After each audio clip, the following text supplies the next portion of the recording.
எபிடியூரல்னு சொல்லிட்டு ஒரு விஷயம் இருக்கு. அந்த எபிடியூரல்ன்றத இன்ஜெக்ஷனை வந்து முதுகுல வந்து போடுவாங்க.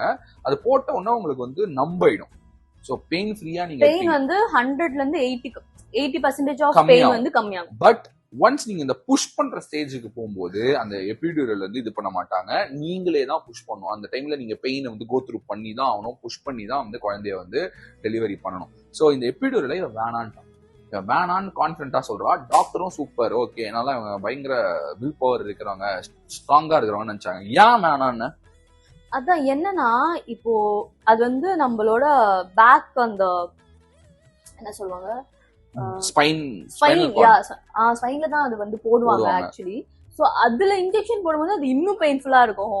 நிறைய பேர் சொன்னாங்க அந்த இன்ஜெக்ஷன் எல்லாம் போட்டீங்கன்னா அவ்வளவுதாங்க, பின்னாடி வந்து லாங்கர் டைம்ல வந்து உங்களுக்கு முதுகு வலி இருந்துனே இருக்கும், பேக் பெயின் இருக்கும் அப்படி இப்படின்னாங்க. நாங்க டாக்டர் கிட்ட கேட்டோம், அவங்க கான்பிடண்டா சொன்னாங்க இல்ல அப்படின்னாங்க. ஆமா, அதெல்லாம் ஒண்ணுல சேஃப் தான். அண்ட் ஜென்ரலாவே இப்ப அந்த எபிடியூரல் வந்து மேக்ஸிமம் எல்லாருக்குமே வந்து டெலிவரியில வந்து யூஸ் பண்றாங்க. அண்ட் அதுவுமே வந்து ஒரு 4 சென்டிமீட்டர் இல்ல ஒரு 5 சென்டிமீட்டர் வரும்போது அது எடுத்தோம்னா தான் அந்த பெயின் வந்து ரெடியூஸ் ஆகும். அப்படி இல்லாம ஒரு 8 சென்டிமீட்டர் 9 சென்டிமீட்டர் வந்ததுக்கு அப்புறம் போட்டா அது வேற யாரும் இல்ல, இவதான் 4 சென்டிமீட்டர் 5 சென்டிமீட்டர் எல்லாம் வேணாம்னு சொல்லிட்டாங்க. அதுக்கப்புறம் எபிடியூரல் எடுத்துக்கிறா. இவ எபிடியூரல் எடுத்தா எப்பதான் எடுத்தா கிட்டத்தட்ட 7 சென்டிமீட்டர் கிட்ட எடுக்கிறா. அந்த அனஸ்தட்டிக் அவரே வந்து என்ன சொல்றாருன்னா வந்து, ஏங்க முன்னாடியே எடுத்துக்கலாம்லங்க அப்படின்னு சொல்லிட்டு சொல்றாரு.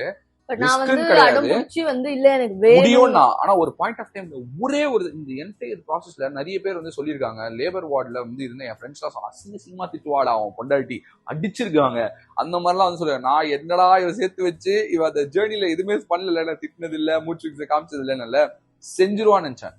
ஒரு தடவை கூட என்ன திட்டல, டேய் வாடா போடா என்னடா இது அப்படின்னு கூட கத்தவே இல்ல. அந்த பெயினை வந்து ப்ராசஸ் பண்ணி கோ த்ரூ பண்ணி அதை பயங்கர பியூட்டிஃபுல்லா வந்து ஹேண்டில் பண்ணா. அந்த டைம்ல வந்து எனக்கு வந்து என்னை திட்டி என்னை வந்து புடிச்சு கொடி என்ன டைட்டா கொடினா கூட வந்து கரெக்டா நான் கம்ஃபர்டபுளா இருக்கலான்றத பாத்துட்டே இருந்தா எனக்கு அதெல்லாம் சொல்லும் போதே எனக்கு ஒரு மாதிரி ஆயிடும். அந்த மாதிரி வந்து இது பண்ணா.